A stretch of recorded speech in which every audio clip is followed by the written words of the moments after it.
Sarah Mitchell's hands shook as she counted the bills for the third time. $342.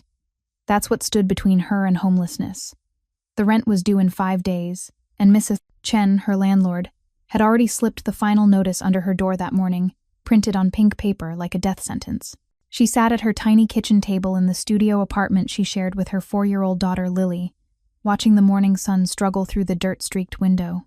The coffee maker gurgled its last breath, producing something that looked more like mud than caffeine, but Sarah drank it anyway. She couldn't afford to be tired. Not today. Not ever. Her phone buzzed. A text from the hospital where she worked as a nurse's aide. "Can you cover Jen's shift tonight?" Double time. Sarah's finger hovered over the reply. That would mean 16 hours straight. Her feet already ached from yesterday's 12-hour shift, but double time meant an extra $200. She typed back, "I'll be there." "Mommy?" Lily's small voice came from the pull-out couch that served as their shared bed. "Is it breakfast time?" Sarah forced a smile, the kind she'd perfected over 3 years of single motherhood. "Good morning, sunshine. How about pancakes? Real pancakes or pretend pancakes?" Sarah's heart cracked a little. Pretend pancakes meant the free oatmeal packets from the food bank, mixed with water and flattened in the pan to look like the real thing. Lily had stopped complaining about them 6 months ago, which somehow made it worse. "Real pancakes today," Sarah lied, pulling out the oatmeal. "Special treat. If you're enjoying this story so far, don't forget to hit the like button and subscribe. Drop a comment telling me where in the world you're watching from. I love hearing from you." Lily's face lit up with joy so pure it hurt. She bounced on the couch, her dark curls flying. At 4 years old, she still believed her mother could make magic happen. Sarah wasn't sure how much longer that would last. After breakfast, Sarah dressed Lily in the cleanest clothes she could find, a pink shirt with a small stain she'd tried to scrub out and jeans that were getting too short. They'd have to last another few months. Everything had to last longer than it should. "Can we go to the park today?" Lily asked, holding her worn stuffed rabbit. "Maybe this weekend, baby. Mommy has to work." "You always have to work." Sarah knelt down, brushing her daughter's hair back. "I know, sweetie, but I'm working so we can have nice things, so you can have a good life." Lily hugged her rabbit tighter. "I just want you." The words gutted her. Sarah pulled Lily close, breathing in the strawberry scent of the dollar store shampoo. "You have me, always. I promise." She dropped Lily at the subsidized daycare, a crowded church basement that smelled like disinfectant and graham crackers. The workers were kind, but overworked, watching too many children with too few hands. Sarah kissed Lily's forehead 3 times, their ritual, and left before her daughter could see her cry.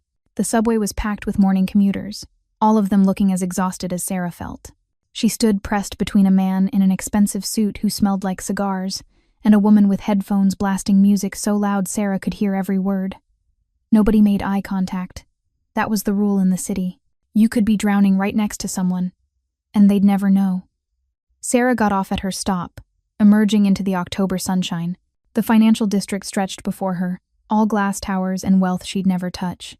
She walked quickly, head down, invisible among the crowds of people rushing to jobs that probably paid them in a day what she made in a month. That's when she heard it. The screech of tires. The blare of a horn. A child's scream. Sarah's head snapped up. Across the street, a small boy stood frozen in the middle of rush-hour traffic, his dark eyes wide with terror. He couldn't have been more than 6 years old, wearing clothes that even Sarah's untrained eye recognized as expensive. But none of that mattered. A delivery truck was barreling toward him. The driver's face twisted in panic as he slammed on the brakes. Too late. Too fast. The boy stood paralyzed, his small body locked in fear. Sarah didn't think. Her body moved on instinct, the same instinct that made her a good nurse, the same instinct that kept Lily alive when she'd stopped breathing from croup at 18 months old. She dropped her purse and ran. Her feet hit the pavement hard. Car horns blared. Someone screamed. Sarah's world narrowed to one thing, the boy. She reached him as the truck's shadow fell over them both. Her hands grabbed his small frame, and she twisted, using her momentum to throw them both toward the opposite curb. They hit the ground hard, Sarah's body instinctively curling around the child to take the impact. Pain exploded through her hip and shoulder. The truck roared past, missing them by inches.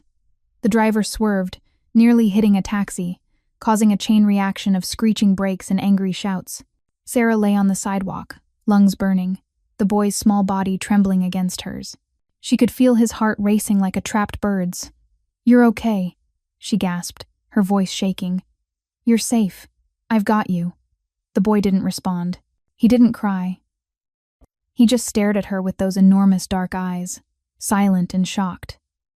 People gathered around them, a crowd forming with phones out, some recording, some calling for help. Sarah barely noticed. She sat up slowly, checking the boy for injuries. Her hands, trained by years of nursing work, moved efficiently over his arms, his legs, checking for breaks or bleeding. "Are you hurt? Can you tell me your name?" Nothing. The boy just stared. "Someone call an ambulance," a woman said. "I saw the whole thing," a man in a business suit added. "She just ran right into traffic. Saved that kid's life." Sarah ignored them all, focused on the child. He was clearly in shock, but physically unharmed. She kept her hands on his shoulders, steady and reassuring. "It's okay. You're safe now. Where's your mommy or daddy?" The boy's eyes welled with tears, but he didn't make a sound. Then the crowd parted. Sarah felt him before she saw him. A presence that made the air itself seem to compress. People stepped back instinctively, creating a path. The man who walked through was tall, easily over 6 feet, with dark hair cut short and a face that looked carved from granite. He wore a black suit that probably cost more than Sarah's annual salary, tailored perfectly to his broad shoulders. But it wasn't the suit that made people move. It wasn't even his height. It was his eyes. Cold, calculating. The eyes of someone who assessed threats for a living and eliminated them without hesitation. Those eyes found the boy, and something flickered across the man's face. Not relief. Something more complicated.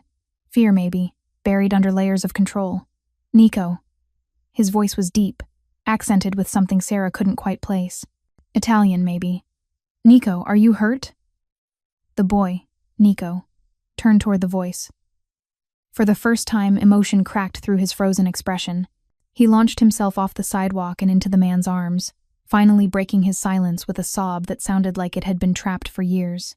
The man caught him, holding him with a fierceness that contradicted his controlled exterior. His large hand cradled the back of Nico's head, and he pressed his face against the boy's hair, breathing him in like he'd thought he'd lost him. "Shh, Bambino, I have you. You're safe." Sarah stood slowly, her hips screaming in protest.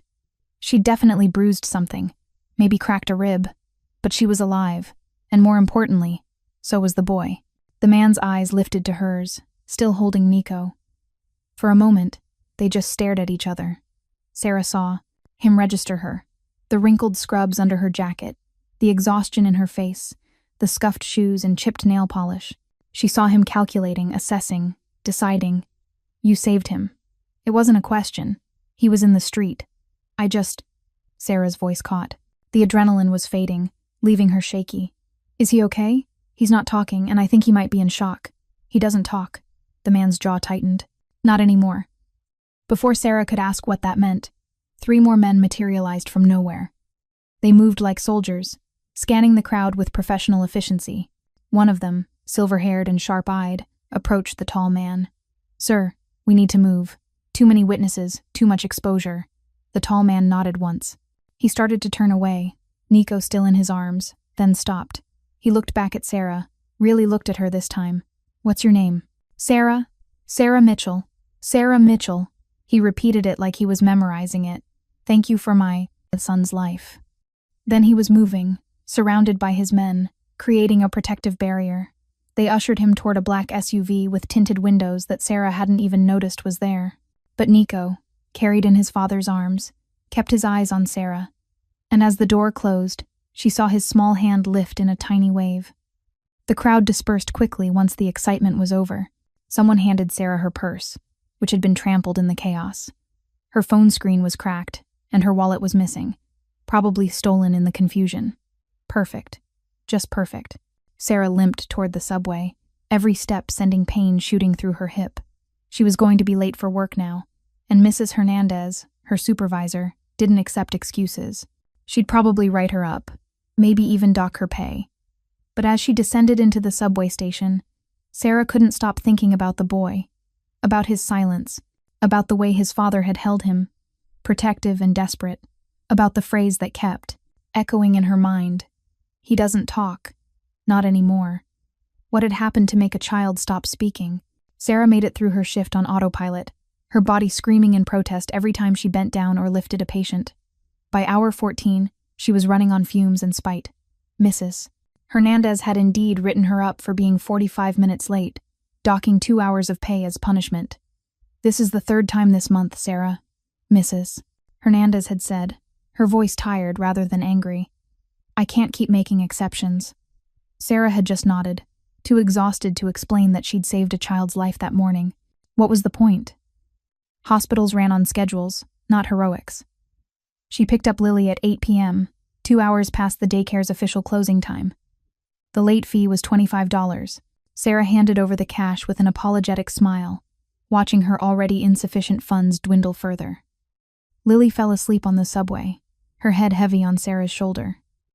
Sarah stared, looking out the window at the darkness rushing past, calculating and recalculating. Even with the double-time shift, she was still $100 short of rent, and that wasn't counting food, or Lily's prescription for her asthma inhaler that was due for a refill, or the electricity bill that was already overdue. No matter how many times she ran the numbers, she always came up short. They climbed the 4 flights to their apartment, Lily's warm weight in her arms. Sarah's hip throbbed with every step. She unlocked their door and stopped. Something was wrong. The apartment looked the same, but it felt different. Sarah's nursing instincts, honed by years of reading subtle signs in patients, screamed at her. She set Lily down carefully. "Baby, stay right here by the door." "Mommy? Just for a second, sweetie." Sarah crept forward, her heart hammering. The living area was empty, the tiny kitchenette untouched. But the bathroom door, which she always left open, was closed. She grabbed the only weapon available, a cheap kitchen knife, and approached slowly. The bathroom door opened before she reached it. Sarah screamed, brandishing the knife, and found herself facing one of the men from this morning, the silver-haired one who'd told Nico's father they needed to move. He raised his hands calmly, unbothered by the knife. "Miss Mitchell, please, don't be alarmed. How did you?" Sarah's voice shook with rage and fear. Get out of my home right now, or I'm calling the police." "I'm afraid that's not possible." His voice was polite, almost apologetic. "My employer would like to speak with you." "I don't care what your employer wants. You broke into my home." Sarah kept the knife raised, even though her hands trembled. "My daughter is right there. Leave, now." The man glanced past her to Lily, who stood by the door, clutching her rabbit, wide-eyed. Something softened in his expression. "I understand you're frightened, but I assure you, we mean no harm. Quite the opposite." He pulled an envelope from his jacket pocket slowly, like he was approaching a skittish animal. "Mr. Caruso would like to thank you properly for saving his son. He's asked me to give you this, and to extend an invitation to dinner tomorrow evening." "I don't want dinner. I want you out of my apartment, please." The man set the envelope on the bathroom sink and stepped back. "Just look inside." Against her better judgment, Sarah grabbed the envelope. Inside was cash. A lot of cash. She counted quickly, her breath catching. $5,000. "What is this?" "A token of gratitude. And there's more if you'll accept Mr. Caruso's invitation." The man moved toward the door, giving her space. "A car will be here tomorrow at 7 p.m. The address is in the envelope. Your daughter is welcome to come as well. We'll provide appropriate childcare. I'm not taking money from strangers, and I'm definitely not going to some mystery dinner." The man paused at the door, his hand on the knob. "Miss Mitchell, please consider it. Mr. Caruso is not a man who often asks twice." "Is that a threat?" "It's a fact." He opened the door. "The money is yours regardless. You saved Nico's life. That debt must be acknowledged." He left, closing the door quietly behind him. Sarah stood frozen, holding $5,000 in cash and a knife she'd forgotten she was still gripping. Lily ran to her, wrapping her small arms around Sarah's legs. "Mommy, who was that man?" "I don't know, baby."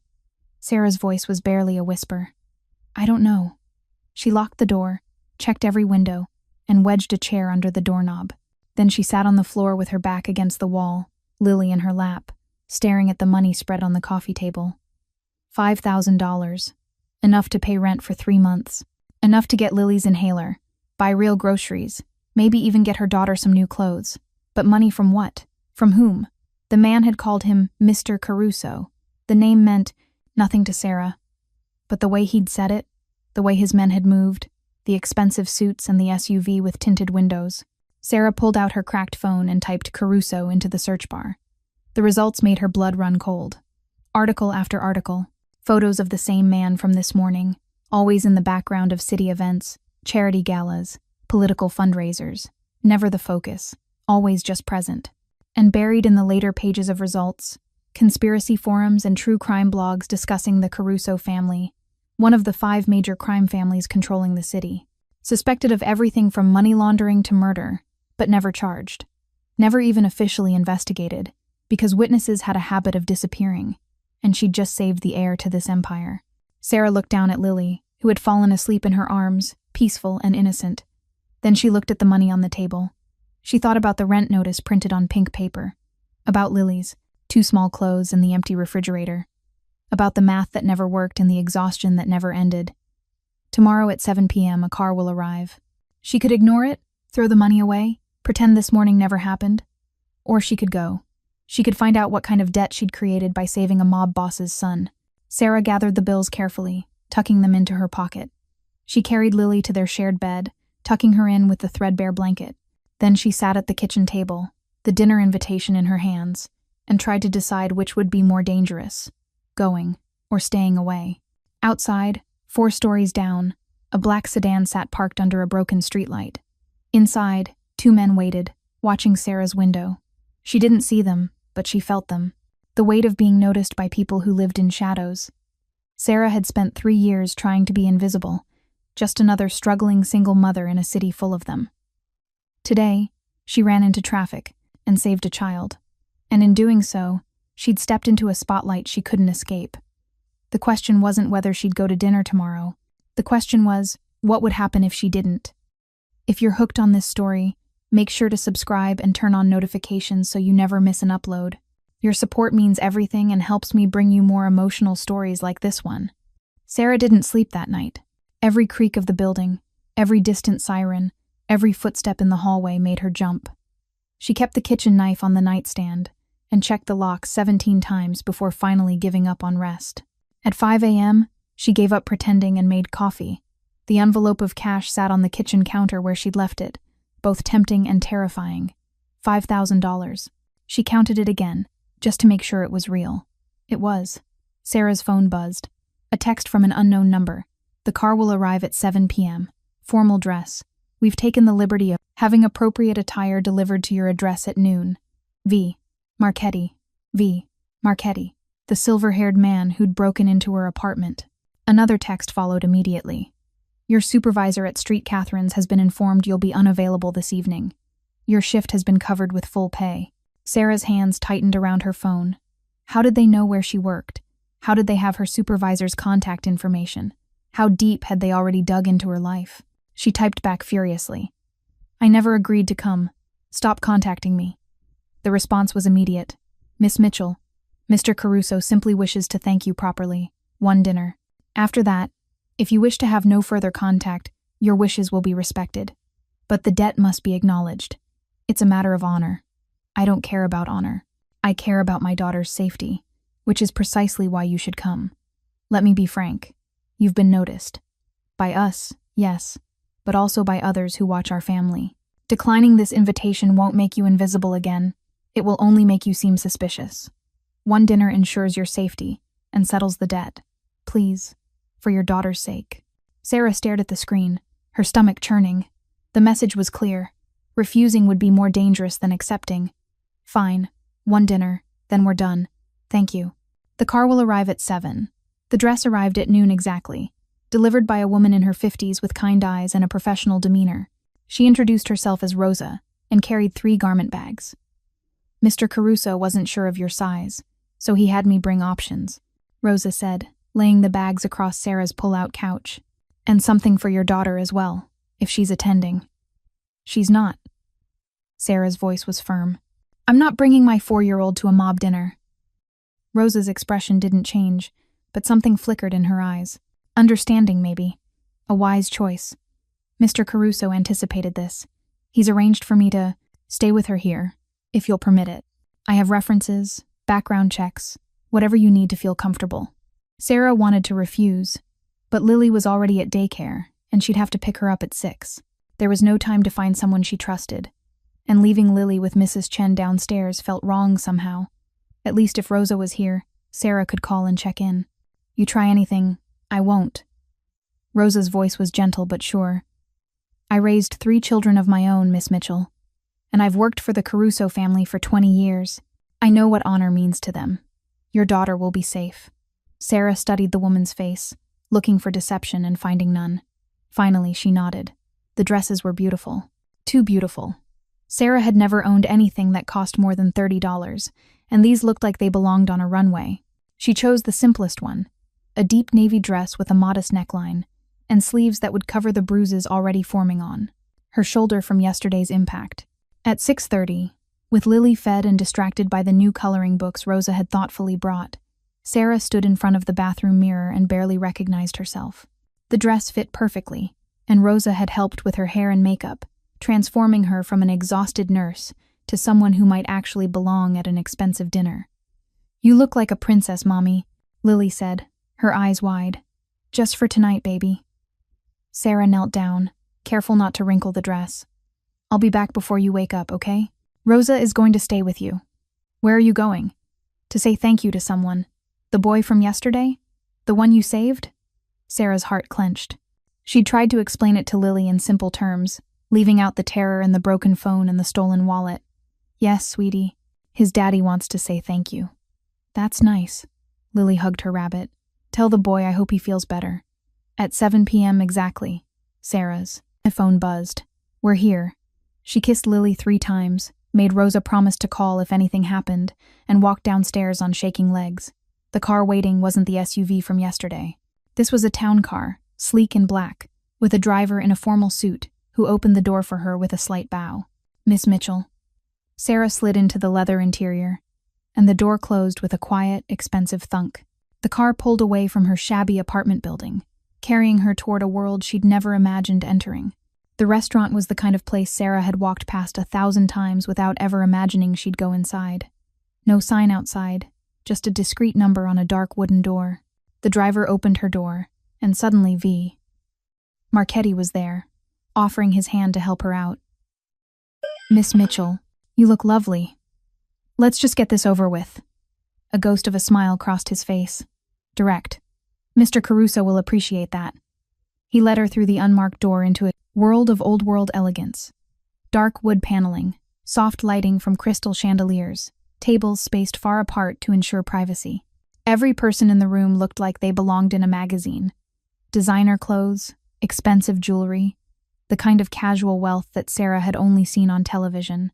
And they all stopped talking when she walked in. Sarah felt their eyes on her, assessing, calculating. She lifted her chin, refusing to be intimidated, and followed Marchetti through the main dining room to a private area in the back. The door opened, and there he was. Nico's father, Mr. Caruso, stood as she entered. He'd traded the suit from yesterday for something even more expensive, all black except for a dark red tie. But it wasn't the clothes that struck her, it was his face. Without the panic from yesterday, Sarah could see him clearly. He was younger than she'd first thought, maybe late 30s, with sharp features and eyes that missed nothing, handsome in a harsh way, like a statue carved with too much precision. And beside him, in a small chair with a booster seat, sat Nico. The boy wore a tiny suit that matched his father's, his dark hair neatly combed. When he saw Sarah, his entire face transformed. He smiled the first real emotion she'd seen from him besides fear, and waved both hands enthusiastically. Nico insisted on being here. Mr. Caruso said, his voice softer than yesterday. I hope you don't mind. Sarah's defenses cracked slightly. Of course not. She approached the table, and Nico bounced in his seat, reaching out to her. Sarah took his small hand, squeezing gently. How are you feeling, sweetheart? Any bruises from our tumble? Nico shook his head, still smiling. He tugged on her hand, pulling her closer, then wrapped his arms around her waist in a fierce hug. Sarah looked at Mr. Caruso over Nico's head, surprised. The man's expression was complicated, something between gratitude and pain. He hasn't done that in 2 years, Mr. Caruso said quietly. Not since his mother died. The words hit Sarah like a physical blow. She knelt down to Nico's level, gently untangling his arm so she could see his face. "I'm so sorry about your mama, Nico. That must hurt so much." Nico's smile faded, and his eyes filled with tears, but he didn't make a sound. He just nodded. "It's okay to be sad," Sarah continued, her voice gentle. "And it's okay to talk about it, if you want to." Nico shook his head firmly. His small hand came up and touched his throat. Then he shook his head again. "He can't speak," Mr. Caruso said, sitting down heavily. "Physically, there's nothing wrong. Every doctor, every specialist, says the same thing. But since the accident that took his mother, he hasn't said a single word." Sarah's heart broke. She'd seen selective mutism before in her nursing training, usually in children who'd experienced severe trauma. "That must be so hard for both of you. Please, sit, Mr. Caruso gestured to the chair beside Nico. "I promise this isn't an interrogation or a trap. I truly just wanted to thank you properly." Sarah sat, still holding Nico's hand. The boy immediately scooted his chair closer to hers, as if afraid she'd disappear. A waiter appeared with wine, expensive enough that Sarah recognized the label from a billboard she'd seen once. She started to refuse, then reconsidered. One glass. She needed something to steady her nerves. "First, Mr. Caruso said, his dark eyes serious, "Please know that the money I sent is a gift, not a payment. You saved my son's life. There's no amount that could truly repay that, but I wanted to help. I had some inquiries made." "You investigated me." Sarah's voice was flat. "Yes." He didn't apologize. "I needed to know who had touched my son. What I found was a woman working herself to death to provide for her daughter. Behind on rent, drowning in medical debt from your daughter's hospital stays. No family support, no resources. You're surviving on willpower, alone." Sarah's jaw tightened. "That's none of your business. It became my business when you saved Nico." His voice was firm but not unkind. "Miss Mitchell, I'm offering you help. Real help. Not charity, not pity. A debt repaid. If you're hooked on this story, make sure to subscribe and turn on notifications so you never miss an upload.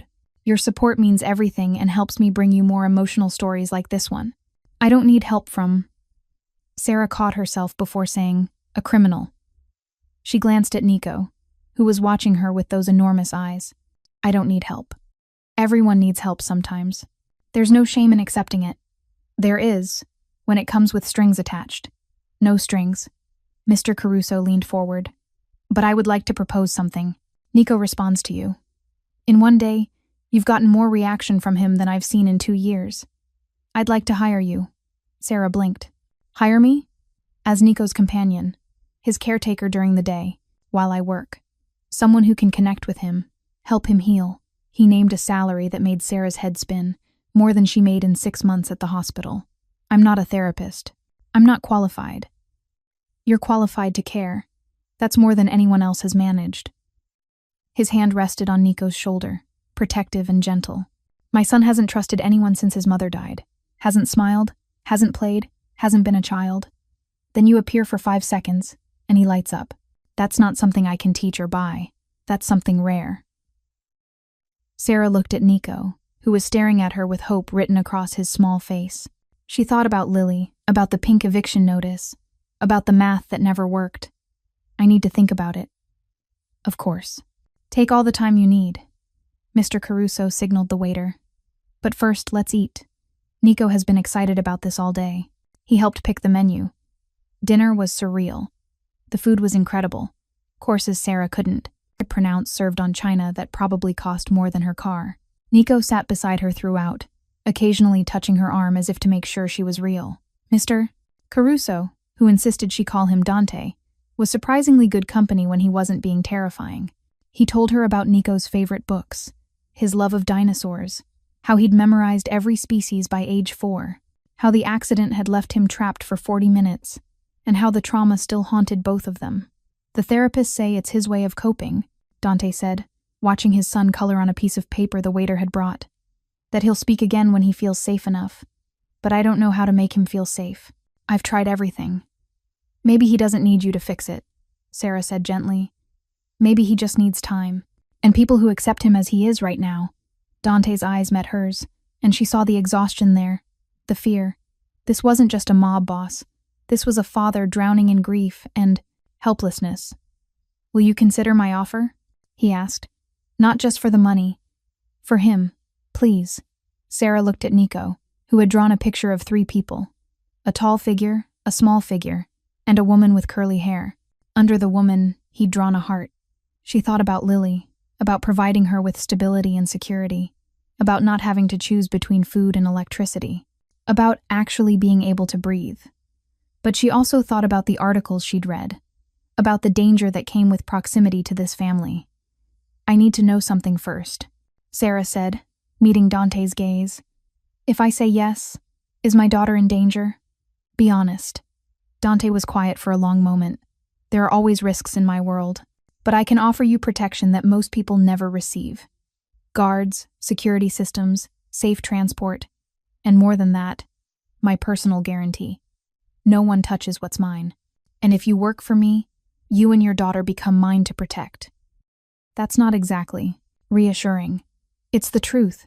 I won't lie to you, Sarah. Yes, there's danger, but there's also safety in being under my protection. More safety than you have now, living alone in a building with broken locks and no security." He was right. She hated that he was right. "I need 48 hours to think about it." "Fair enough."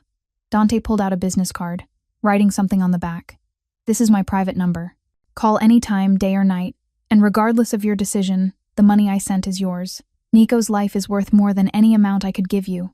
Sarah pocketed the card. "Thank you for dinner. It was lovely. Thank you for coming." Dante stood, and Nico immediately looked panicked, reaching for Sarah's hand again. "Hey, it's okay," Sarah said, kneeling beside him. "I have to go home to my little girl now, but I'll see you again soon, I promise." Nico's eyes filled with tears. He shook his head frantically, clinging to her arm. "Nico, let Miss Sarah go," Dante said. "Gently. She'll come back." But Nico wouldn't let go. He held on tighter, his small body shaking with silent sobs. Sarah's heart shattered. She looked up at Dante helplessly, seeing her own pain reflected in his face. "What if I come by tomorrow?" Sarah offered. "Just for a little while. Would that help?" Nico nodded desperately. "Okay. Tomorrow afternoon I'll come visit.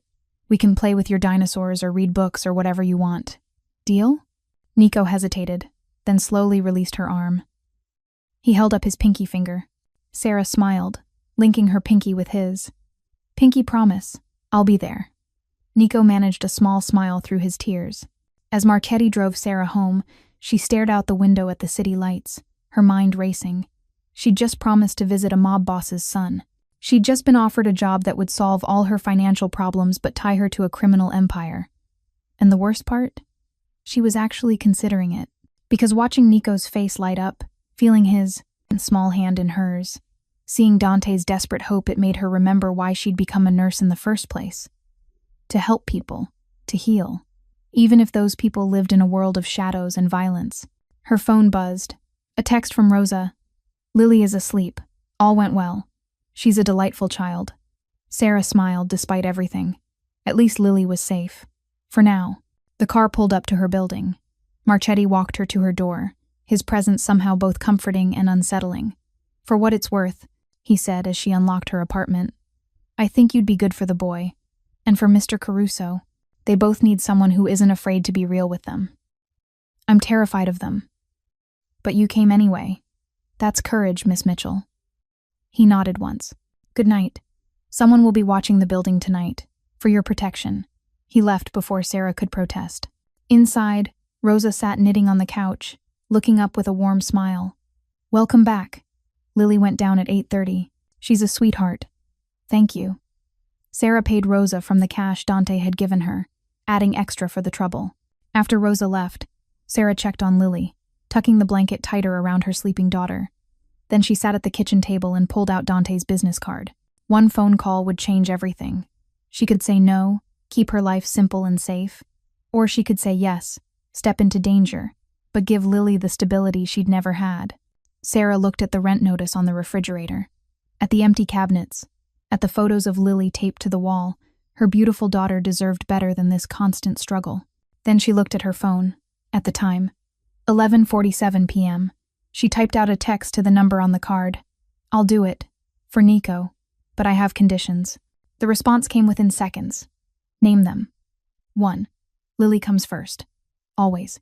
Any threat to her, and I'm gone. 2. I need to know what I'm getting into. No lies, no secrets about the danger. 3.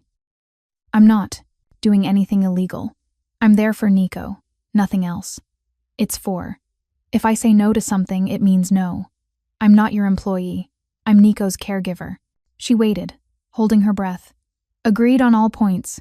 When can you start? Sarah typed back. Tomorrow. After I pick Lily up from daycare. I'll bring her with me so Nico can meet her. Perfect. I'll have a car pick you both up at 4 p.m. Welcome to the family, Sarah. The words sent chills down her spine. Welcome to the family. Like she'd just joined the Mafia. Maybe she had. Sarah plugged in her cracked phone to charge and crawled into bed beside Lily, pulling her daughter close. Tomorrow, everything would change. She'd step into a world she didn't understand, working for a man she should fear, caring for a child who'd stolen her heart in 5 seconds. But as she drifted off to sleep, all she could think about was Nico's smile, the first real joy she'd seen in those traumatized eyes. If she could bring that light back, if she could help him heal, then maybe it was worth the risk, even if it cost her everything. The next morning, Sarah called Street Catherine's and gave her 2 weeks' notice. Mrs. Hernandez was shocked. Sarah had worked there for 3 years but wished her well. Sarah felt guilty lying about taking a private care position, but it wasn't entirely untrue. She told Lily they were going to visit the boy Sarah had saved, and that they might be spending more time with him. Lily was excited, bouncing around their tiny apartment asking a million questions. Does he like coloring? Can I share my crayons? Will he be my friend? I hope so, baby. He's been very sad, so we need to be extra kind to him, okay? At 4 p.m. exactly, a different car arrived. Not the town car from last night, but an SUV with tinted windows. The driver, a large man with kind eyes who introduced himself as Marcus, helped install Lily's car seat from Sarah's beat-up vehicle. The drive took 40 minutes, leaving the city proper for the suburbs, where houses had gates and lawns measured in acres. They finally pulled through iron gates into a sprawling estate that made Sarah's breath catch. The house was massive, stone and glass and modern elegance. Perfectly manicured gardens stretched in every direction. A fountain bubbled in the circular driveway. This wasn't just wealth. This was dynasty. Holy moly, Lily whispered, pressed against the car window. Is this a palace? Something like that. Dante met them at the door, dressed more casually than last night in slacks and a button-down shirt. But he still radiated that controlled power that made Sarah's instincts scream danger. Sarah, welcome. His eyes dropped to Lily, and something softened. And you must be Lily. Are you the boy's daddy? Lily asked with the bluntness only 4-year-olds possessed. I am. My name is Dante. That's a cool name. Like Dante's Inferno. Sarah and Dante both blinked. How do you know about Dante's Inferno? Sarah asked. The library lady. Read us a book about it. There were pictures of a scary forest and a dark river. Lily smiled proudly. I like scary stories. Dante laughed. Actually laughed, and the sound transformed his entire face. I like you already, Piccola. Come in. Nico's been waiting. The inside of the house was even more impressive. High ceilings, artwork that belonged in museums, floors so polished Sarah could see her reflection. But none of it felt cold. There were photos everywhere of Nico as a baby, as a toddler, with a beautiful woman Sarah recognized as his mother. A home, not just a house. Nico! Dante called up the sweeping staircase. Your friend is here. Pounding footsteps, and then Nico appeared at the top of the stairs. He saw Sarah and his face exploded with joy. He ran down so fast Sarah feared he'd fall, but he was sure-footed, launching himself at her. Sarah caught him, laughing, spinning him around. Hey, buddy, I promised I'd come back, didn't I? Nico nodded enthusiastically, hugging her tight. Then he noticed Lily peeking from behind Sarah's leg. He pulled back, suddenly shy. Lily stepped forward, equally uncertain. Hi, I'm Lily. You're the boy my mommy saved. Nico nodded. Are you okay now? Another nod. Wanna play? Wanna. Nico's face brightened. He grabbed Lily's hand and started pulling her toward a massive playroom visible through an archway. Is that okay? Lily called back to Sarah. Go ahead, baby. Have fun. The children disappeared, and Sarah was left standing with Dante in the enormous foyer. Coffee? He offered. Please. He led her to a kitchen that looked like something from a cooking show, all marble countertops and professional appliances. But there were also crayon drawings stuck to the stainless steel refrigerator with magnets, and a grocery list written in Dante's surprisingly neat handwriting. He made coffee with the ease of someone who'd done it 1,000 times, handing her a cup in a mug that said, "World's Best Papa," with a photo of a much younger Nico. "He made that for me 2 years ago," Dante said, noticing her looking. "Father's Day, right before Isabella died. I'm so sorry for your loss." "Thank you." He leaned against the counter, watching her. "I meant what I said last night. You're good for him. I've already seen a change. This morning, he came into my room and climbed into bed with me. He hasn't done that since the accident. He just wanted to be close." Sarah's throat tightened. "He's processing grief. Children do it differently than adults. They need to know they're safe before they can let themselves feel the pain." "Are you safe here?" The question was sudden, intense. Sarah met his gaze. "I don't know yet. Are you going to make me safe?" "Yes. No hesitation. I swear it on my son's life. Nothing will touch you or Lily while you're under my protection." "What about when we're not under your protection?" Dante's jaw tightened. "Then I strongly suggest you stay under it." Before Sarah could respond, a laughter erupted from the playroom. Real, genuine, joyful laughter. Both adults rushed toward the sound. In the playroom, Nico and Lily had built an elaborate tower of blocks and were now throwing soft balls at it, trying to knock it down. When they finally succeeded, both children collapsed in giggles. Nico was laughing. Dante's hand found Sarah's shoulder, gripping tight. She looked up and saw tears in his eyes. "That's the first time," he whispered. "The first time I've heard him laugh since she died." Sarah's own eyes burned. "They're going to be good for each other. You're going to be good for us." Dante's voice was rough with emotion. "All of us." They watched the children play for another hour, building and destroying, racing toy cars, reading picture books. Nico remained silent, but he was animated, expressive, truly present in a way Dante kept saying was new. When it was time to leave, Nico's face fell. He grabbed Sarah's hand, then Lily's, holding them both. "We'll come back tomorrow," Sarah promised. "And the day after that, as many days as you want, okay?" Nico looked at his father, pleading.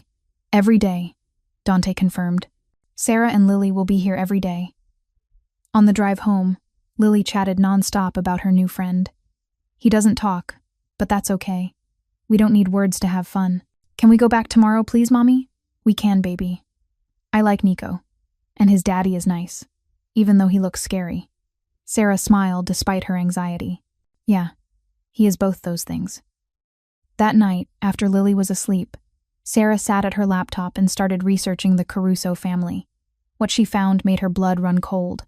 Dante Caruso, age 38, heir to the Caruso crime empire. Suspected involvement in everything from illegal gambling to money laundering.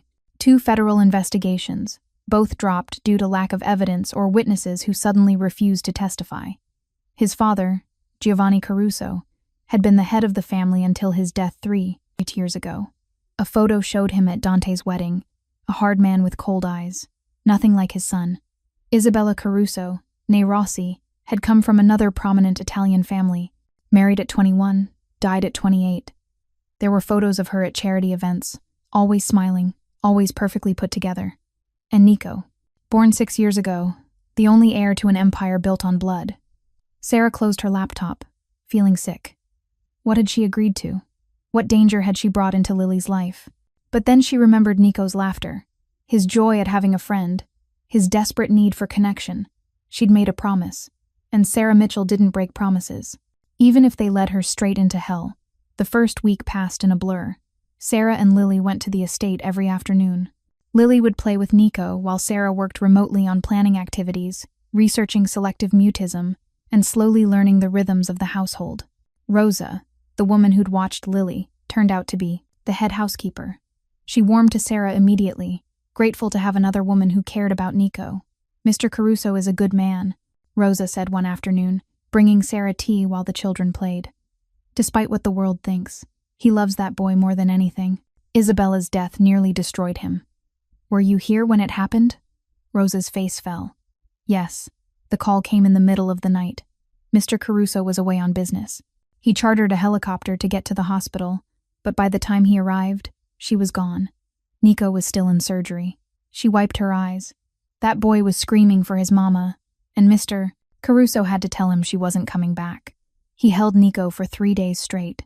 Wouldn't eat, wouldn't sleep. Just held him and cried. Sarah's heart broke imagining it. After that, Mr. Caruso changed, became harder, more protective. He nearly killed the drunk driver who hit them. Vincent had to talk him down, but you can see it in his eyes, you know? That fear of losing Nico, too. Sarah understood that fear. She felt it every time Lily had an asthma attack, every time her daughter crossed the street, every moment of every day. By the second week, a routine had formed. Sarah would arrive at 4, spend time with Nico, stay for dinner, and leave by 8. Dante was usually in his office working, but he'd join them for meals, watching his son with wonder as Nico slowly came back to life. Nico still didn't speak, but he communicated constantly, drawing pictures, acting out scenes, using sign language he'd learned from his therapist. And more importantly, he was smiling again, playing, being a child. Then, on a Thursday evening during their 3rd week, everything changed. Sarah was reading to the children when Dante burst into the playroom, his face pale. Behind him, Vincent Marchetti looked grim. "Sarah, I need you and Lily to go upstairs with Rosa. Now." The tone in his voice made Sarah's blood freeze. "What's wrong? Please, just do it. I'll explain after." Rosa appeared in the doorway, her face tight with worry. She gathered the children quickly, leading them toward the stairs. Lily looked back, confused and frightened. "Mommy? It's okay, baby. Go with Rosa. I'll be right up." As soon as they were gone, Dante locked the playroom door. Vincent pulled out his phone, showing Sarah a photo that made her stomach drop. It was her apartment building, but the photo wasn't taken from the street. It was taken from inside her apartment. Someone had broken in. "When?" Sarah's voice shook. "This afternoon, between 2 and 4 p.m. Vincent's voice was clipped. "They didn't take anything, just left this." He swiped to the next photo. On Sarah's kitchen table, arranged carefully, were photos of her leaving the hospital, of her picking up Lily from daycare, of her getting into Dante's car, and in the center, a note in elegant handwriting. "She's pretty." The daughter, too, would be a shame if something happened to them. Sarah's legs gave out. Dante caught her, lowering her gently to the couch. "Who?" she gasped. "Who would do this?" "I have theories." Dante's voice was ice cold. "But what matters now is keeping you safe. Both of you. You can't go back to that apartment. That's my home. That's a crime scene and a target," Vincent interrupted. "Miss Mitchell, whoever sent this knows where you live, knows your routine, knows about your daughter. This isn't a threat. It's a promise." Sarah felt like she was drowning. "This is because of you, because I work for you." "Yes." Dante didn't flinch from the accusation. "And that means I fix it. You and Lily stay here. We have security, cameras, guards. No one gets through." "For how long?" "As long as it takes to find who's behind this and eliminate the threat." Sarah looked at both men, seeing the truth in their faces. This wasn't an overreaction. This was real danger. "I need to see Lily." "Of course." Upstairs, in a guest room that was bigger than Sarah's entire apartment, Lily sat with Rosa, looking scared.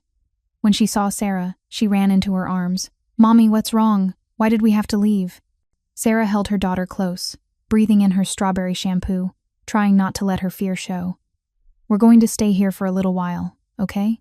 Like a sleepover with Nico. But what about our stuff? My toys? We'll get them." Sarah kissed her forehead. "Everything's going to be okay."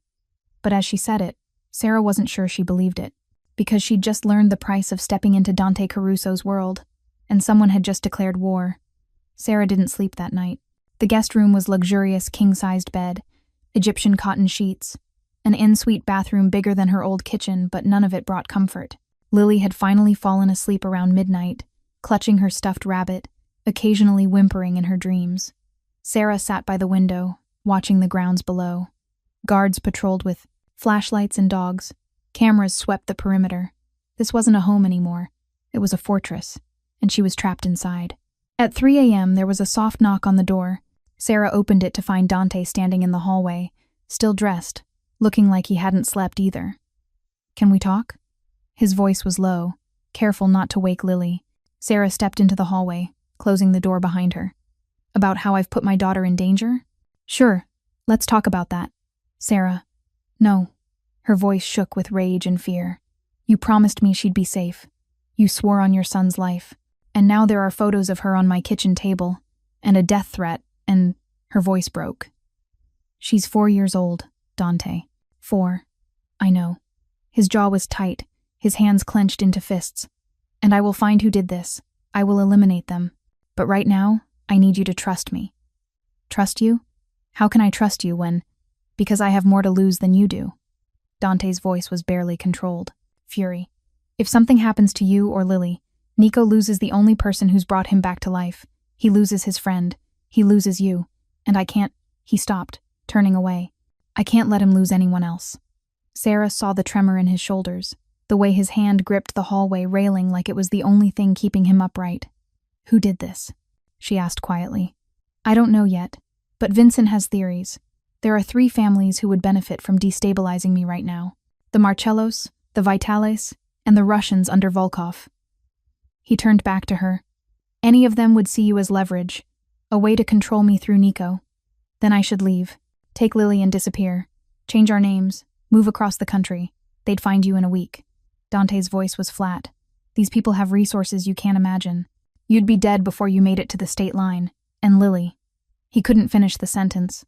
Sarah leaned against the wall, feeling the weight of her choices crushing her. What have I done? You saved a child's life. That's what you did.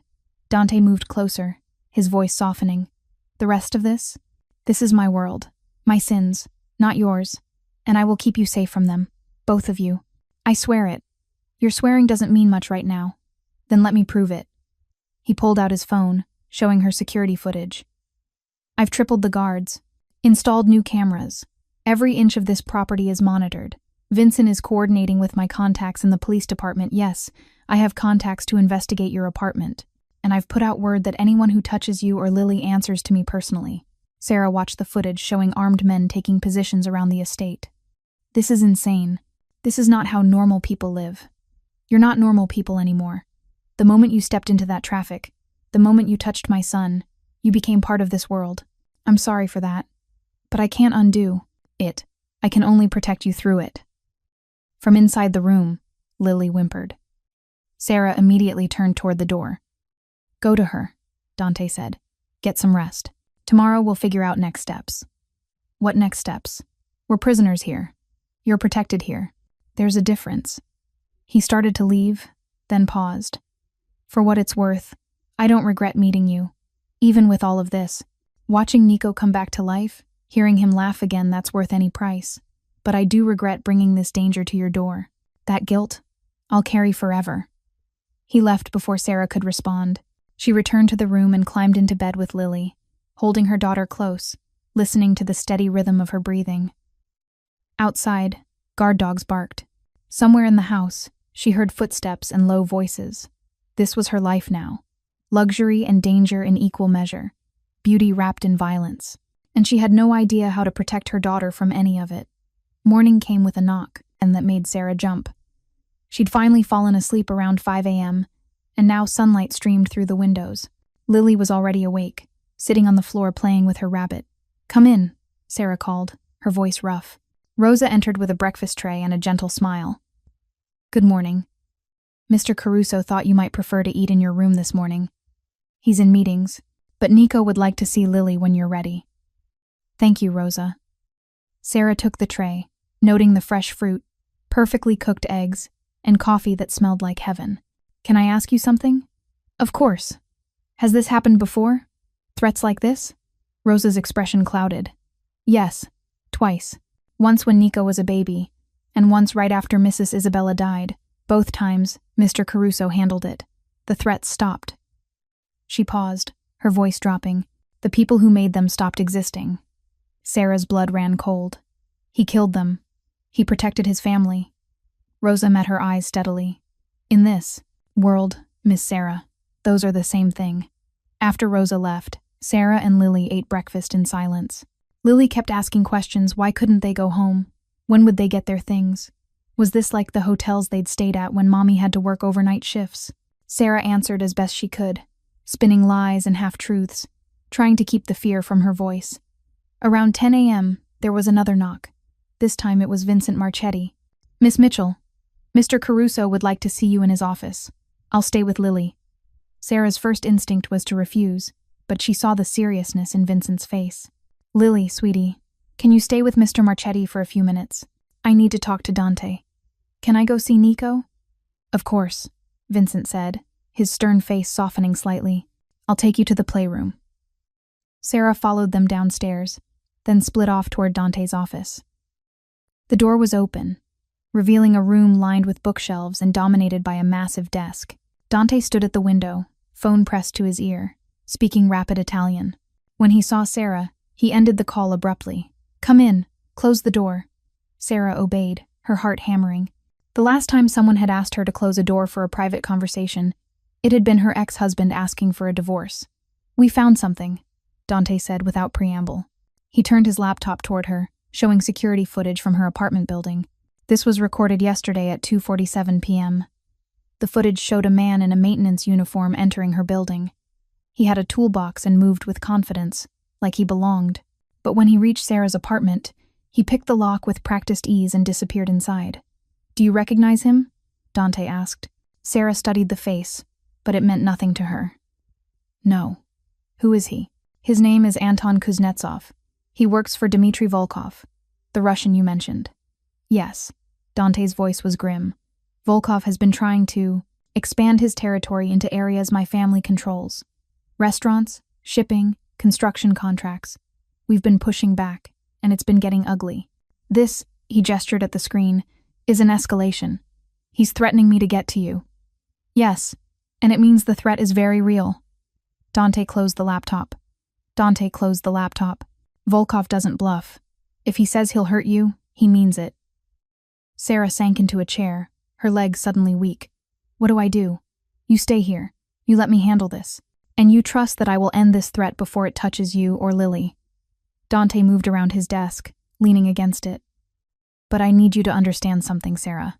The way I handle this, the things I'll do to protect you, they won't be clean. They won't be legal. And when it's over, you'll know exactly what I am, what I'm capable of. I already know what you are. No, you know the idea of what I am. You've read articles, heard rumors, but you've never seen it." His dark eyes bored into hers. "I'm giving you a choice right now. Take Lily and disappear into witness protection. The FBI would love to have testimony from someone in my house. You'd get new names, new lives, safety from Volkov and from me." Sarah's breath caught. "You'd let me go? If it kept you and Lily safe?" "Yes. I'd hate it. Nico would be devastated. But I'd do it." His voice roughened. "Or you can stay. Accept that you're part of this world now. Accept that I will do dark things to keep you safe. Accept that your daughter will grow up knowing the truth about where her security comes from." "That's not a choice. That's impossible. That's the only choice I can give you." Dante pushed off the desk, moving to look out the window at the grounds below. "For what it's worth, I hope you stay. Nico needs you." He stopped himself. "We need you, but I won't trap you here. Not like this." Sarah stood, moving to stand beside him at the window. Below, she could see Lily and Nico playing in the garden, supervised by 3 guards. Her daughter was laughing, chasing Nico around a fountain, her face bright with joy. "When my ex-husband left," Sarah said quietly, "he told me I'd never give Lily a good life, that I was too poor, too uneducated, too working class to give her what she deserved. He said she'd grow up struggling and it would be my fault." Dante turned to look at her. "I've spent 3 years proving him wrong, working myself to death, sacrificing everything, just to give her basic necessities, and I was failing. We were going to be homeless in a week. I couldn't afford her medication. I couldn't afford food." Sarah's voice cracked. "And then you offered me a way out. A way to actually provide for her, to give her stability and safety, and I brought danger instead. You brought both." Sarah met his eyes. "Danger and safety, threat and protection. That's what you are, isn't it? Both things at once." Dante's jaw tightened. "Yes. Then here's my answer. I'm staying. Not because I trust you, I don't. Not completely. But because running means Lily grows up afraid, always looking over her shoulder, never feeling safe. At least here, she has Nico. She has friends and guards and walls that keep the monsters out." Sarah's voice hardened. "So do what you need to do. Protect us. End this threat. And I'll deal with the guilt of knowing how you did it." Something shifted in Dante's expression. Not quite relief, but close. You're stronger than you look. I'm a single mother. We're all stronger than we look. A phone buzzed. Dante checked it, his face darkening. Vincent found Kuznetsov. He's in one of our warehouses. I need to go. What are you going to do to him? Dante looked at her for a long moment. You don't want to know. Yes, I do. If I'm staying in this world, I need to understand it. What are you going to do? I'm going to make him tell me everything he knows about Volkov's plans. Where he is, who else he sent, what the timeline is. And then Dante's voice dropped to something that barely sounded human. I'm going to make sure he never threatens anyone I love again. You're going to kill him. Yes. The word hung between of them, heavy with finality. Sarah should have been horrified, should have run, grabbed Lily, called the police. But instead, she thought about the photos on her kitchen table, about Lily's face, captured by a stranger's camera, about the note. Would be a shame if something happened to them. Good, she heard herself say. Make him suffer first. Dante's eyes widened slightly, then something almost like respect crossed his face. You really are adapting to this world. I'm adapting to being a mother who'll do anything to protect her child, even if it means becoming a monster myself. You're not a monster, Sarah. You're just learning what the rest of us already know. Sometimes love requires violence. He left, taking Vincent and 4 other men with him. Sarah watched from the window as they drove away in 2 black SUVs, knowing what was about to happen and feeling nothing but grim satisfaction. Rosa found her there an hour later, still staring out the window. Come, Miss Sarah. The children are asking for you, and standing here worrying won't help. How do you do it? Sarah asked. Work for him, knowing what he does? Rosa was quiet for a moment. 20 years ago, my husband owed money to some very bad people. They came to our home and beat him nearly to death. They said they'd come back for my daughters next. Her voice was steady, matter of fact. Mr. Caruso's father heard about it. He paid the debt, made those men disappear, and gave my husband a job.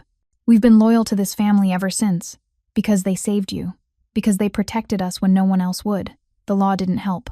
The police laughed. But the Carusos, they took care of it. Rosa met her eyes. That's what this family does, Miss Sarah. They protect their own, and now you're one of their own. So yes, sometimes it requires darkness, but that darkness keeps the light safe. Sarah thought about that as she went to find the children. They were in the playroom now, building an elaborate city out of blocks. Lily saw her and ran over. Mommy, look what we made. It's got houses and roads and a castle for the king. It's beautiful, baby. Sarah hugged her daughter close. Nico approached shyly, holding out a drawing. It showed 4 stick figures holding hands, a tall man, a woman with curly hair, a small boy, and a little girl. Above them he'd drawn a heart.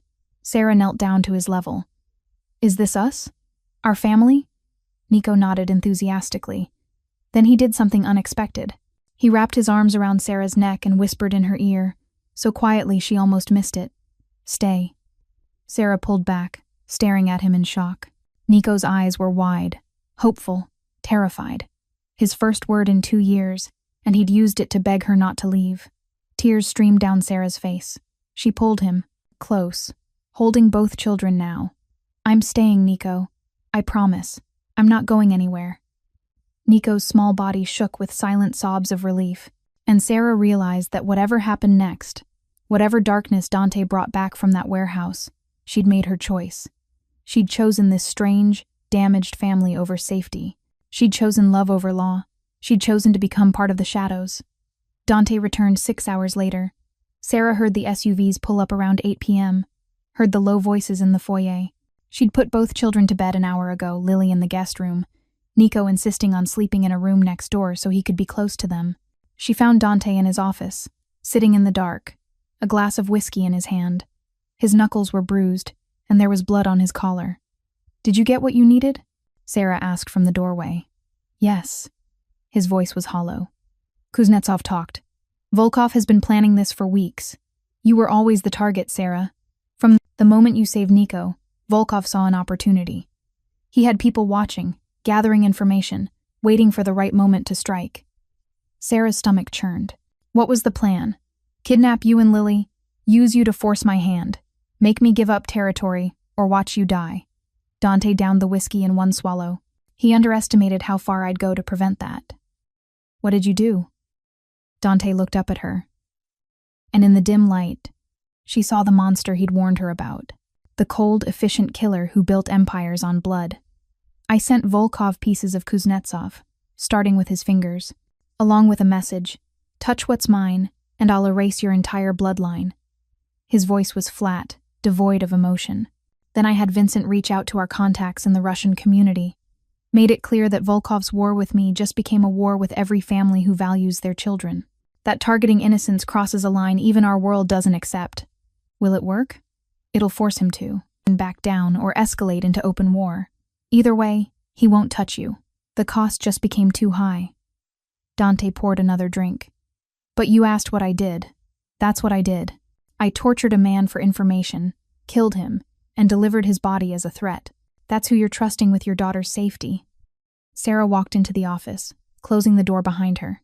She moved to Dante's desk, taking the glass from his hand and setting it down. Then she did something that surprised them both. She took his bruised hand in hers, examining the damage. You need ice for these knuckles. And that blood needs to come out of your collar before it sets. Dante stared at her. Did you hear what I just said? I heard you say you protected my daughter. That you did terrible things so Lily could sleep safely tonight. That you became a monster so we didn't have to be afraid. Sarah met his eyes steadily. Thank you. You're thanking me for murder. I'm thanking you for keeping your promise. For proving that your oath meant something. She released his hand. You told me once that in your world, protecting family and killing for them are the same thing. I understand that now. I don't have to like it, but I understand it. Dante stood slowly, like he didn't quite believe what he was hearing. You're not horrified, not disgusted. I'm a lot of things right now. Terrified, exhausted, worried about what comes next. But disgusted? No. Sarah's voice was firm. I've seen what happens when good people do nothing. I've seen women and children suffer because no one was willing to get their hands dirty to protect them. You got your hands dirty for us. For Lily, that matters more than the method. You're adapting too well to this world. Or maybe I was always capable of this darkness, and I just never had to face it before. Sarah moved toward the door, then paused. Nico spoke today. One word. He asked me to stay. Dante's expression cracked. He spoke? Just one word, whispered. But yes, he's coming back, Dante. Slowly, but he's coming back. Because of you. Because he feels safe. Because he has you and me and Lily. Because he's learning to trust again. Sarah smiled softly. You're a good father.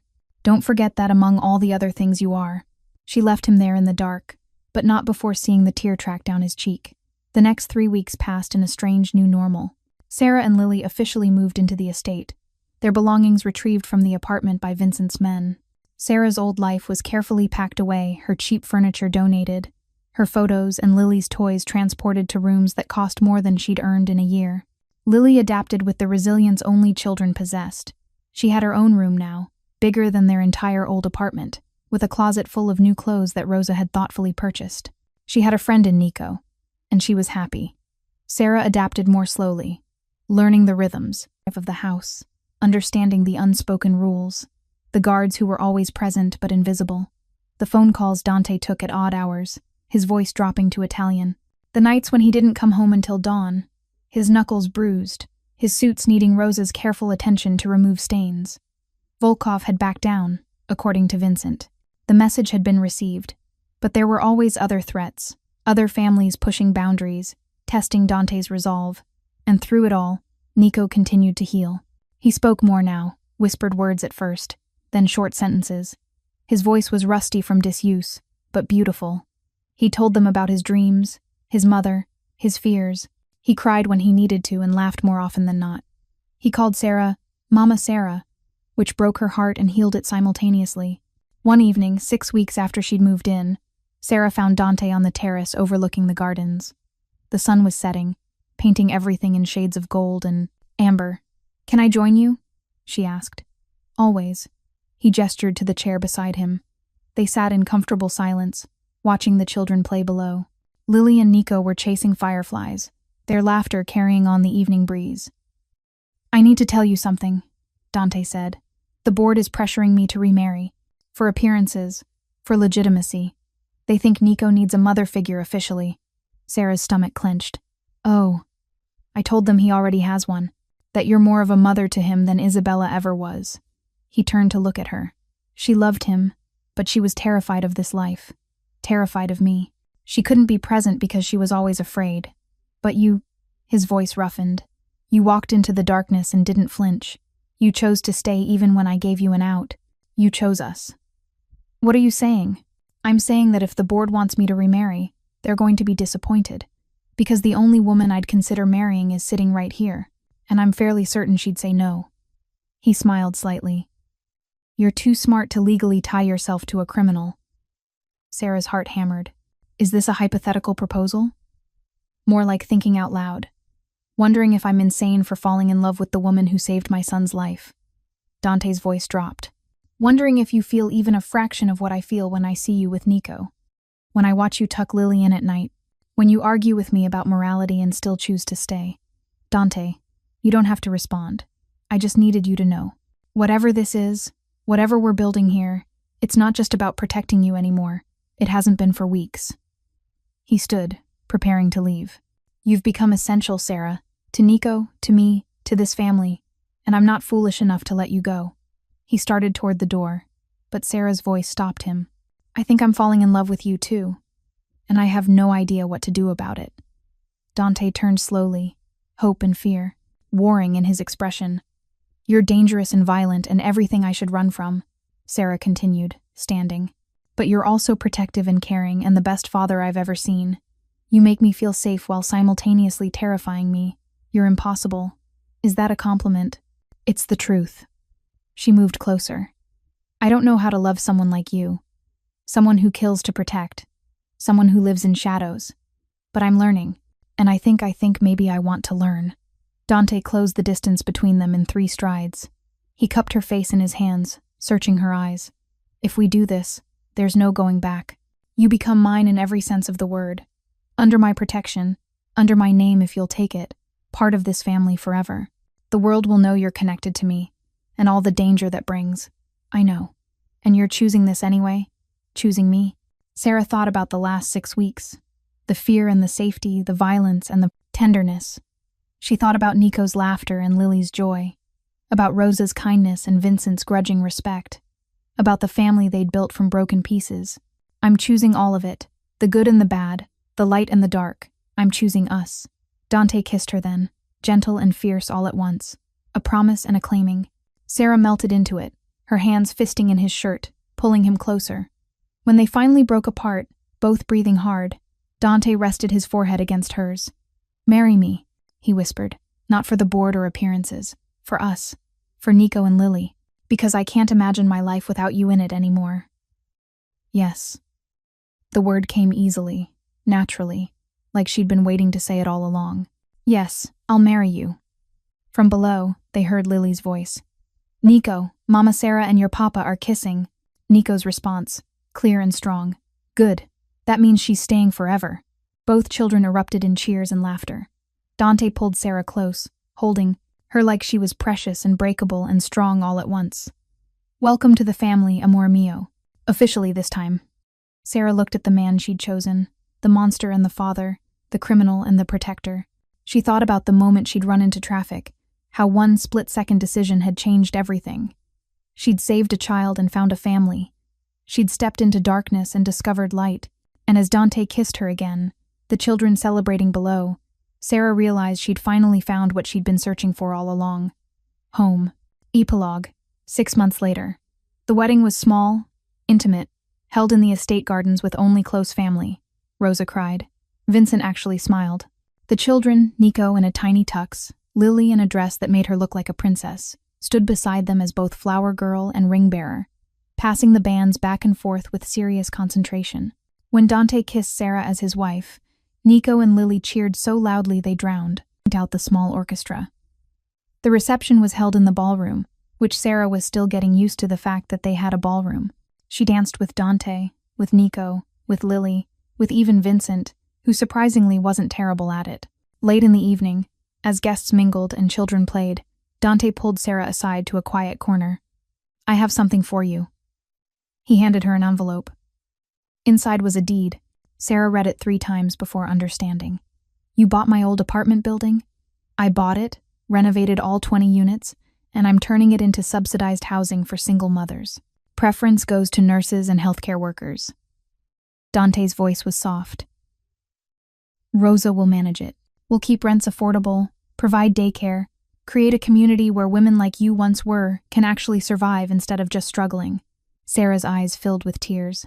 Dante, you taught me that protection isn't just about eliminating threats. It's about building safety for people who deserve it. So that's what we're doing. The Sarah Mitchell Foundation, helping women who need it most. He wiped away her tears. You changed me, Amore. Made me remember there's more to power than fear.